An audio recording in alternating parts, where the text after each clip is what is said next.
আমি প্রদীপ। আমি একজন শালের ব্যবসায়ী। ব্যবসা সূত্রে ১ সপ্তাহের জন্য গেছিলাম কাশ্মীরে। সামনেই শীত আসছে, তাই অর্ডারগুলো দিয়ে রাখলাম। শীতের সময় এই শালগুলো আর পাওয়া যায় না। কাশ্মীর থেকে ফিরে যখন ট্রেন থেকে নামলাম, হাত ঘড়িতে দেখলাম রাত ১২টা ১৫।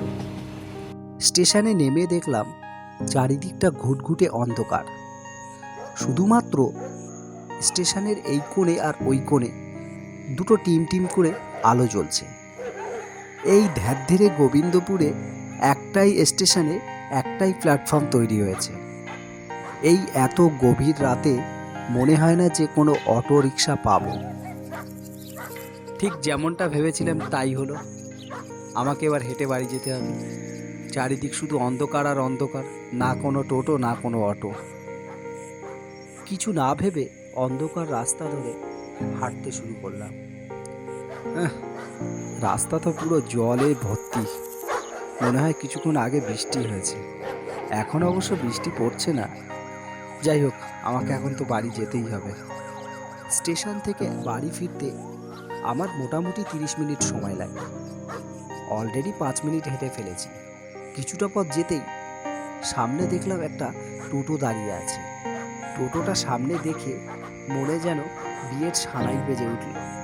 টোটোটা দেখা মাত্রই রীতিমতো দৌড়ে গিয়ে সেই টোটোর কাছে থমকে দাঁড়ালাম।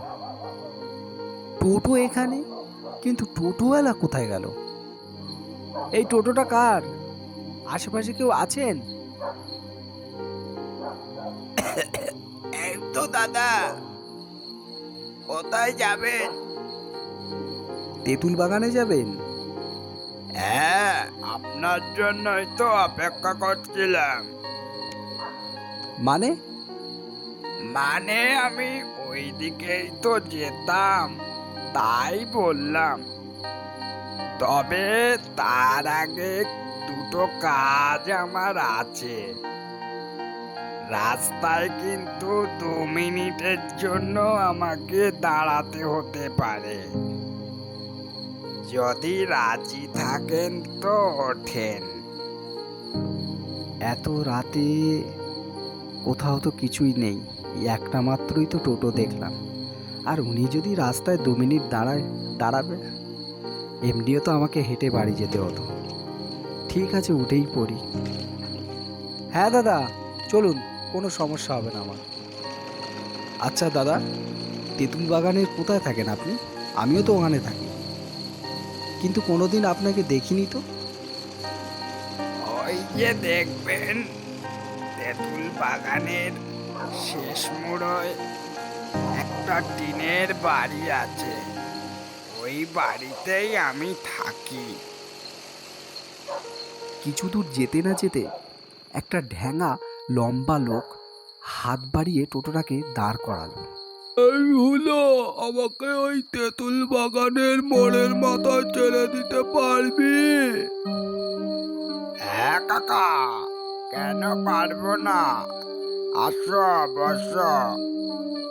ঢ্যাঙা লোকটা টোটোয় উঠে টোটোওয়ালাকে জিজ্ঞাসা করলো, এইগুলো, এই মরাটাকে কোত্থেকে তুলেছিস? এই তো স্টেশন থেকে নিয়ে এসছি। মনে হয় কিছু আগেই কাটা পড়েছে। দুজনের এই কথা শুনে আমি যেন হতভম্ব হয়ে গেলাম। ভয়ে বুঝতে পারছি না কিছু বলবো কি বলবো না। কিছুক্ষণ পর তেঁতুল বাগানের মোড় আসলো, আর সেই ঢ্যাঙা লোকটা টোটো থেকে নেমে পড়ল। এরপর টোটোওয়ালা আমাকে বলল, দাদা, কিছু মনে করবেন না।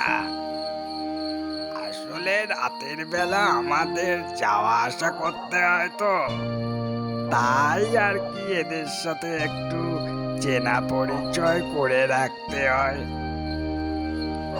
এনারা এনারা মানে এনারা কারা? এনাদের নাম রাতের বেলা নেওয়া নিষেধ, তাই আমি এনাদের নাম নিতে পারবো না। এভাবে যেতে যেতে হঠাৎ টোটোটা রাস্তার ধারে এক বাঁশবাগানের ভেতরে ঢুকে গেল আচমকা। আমি টোটোওয়ালাকে জিজ্ঞাসা করলাম, এ রাস্তায় নিয়ে এলেন কেন? দাদা, আপনি তো দেখছি ভুলে গেছেন। আগেই তো আপনাকে বলেছিলাম দুটো জায়গায় আমাকে দাঁড়াতে হবে। বাঁশবাগানের ভেতরে একটা ঘুটঘুটে অন্ধকার জায়গায় টোটোটি দাঁড় করালো এবং টোটোওয়ালা সেখানে দাঁড়িয়ে তীব্র চিৎকার করতে শুরু করলো। কদম পেতনি, কদম পেতনি, এই তোমার শুকনো মাছ নিয়ে যাও। এই কদম পেতনি, কি হলো? এনেছিস বাবা, হলো? বাহ বাহ, খুব ভালো। একটুখানি পচা মাছ আসতে পারতিস তো। এত শুকনো মাছ কড়কড়ে ভাল লাগে না। আজ আর পাইনি গো, কাল আবার আনবো কানি। আজ যা এনেছি তাই চালিয়ে না গো। টোটোওয়ালা আর কিছু না বলে সোজা এসে টোটোয় বসলো এবং টোটোটা চালু করে আমার সেই বাড়ির রাস্তায় যেতে শুরু করলো। বাড়ির সামনে আসতেই আমি টোটো থেকে নেমে পড়লাম এবং সেই টোটোওয়ালাকে জিজ্ঞাসা করলাম, আচ্ছা তুমি মানুষ না ওইগুলো? আরে বাবা, আমি ওগুলো কেন হতে যাব? আমি তো আপনাকে আগেই বলেছিলাম রাস্তাঘাটে রাতে দুপুরে বেরোতে হয়, তাই ওনাদের সাথে একটু পরিচয় রাখতে হয়। টোটোর ভাড়া মিটিয়ে দেবার পর আমি যখন বাড়ি ঢুকছিলাম, পিছনে তাকাতেই দেখলাম টোটোটা যেন কোনো অন্ধকারে বিলীন হয়ে গেছে।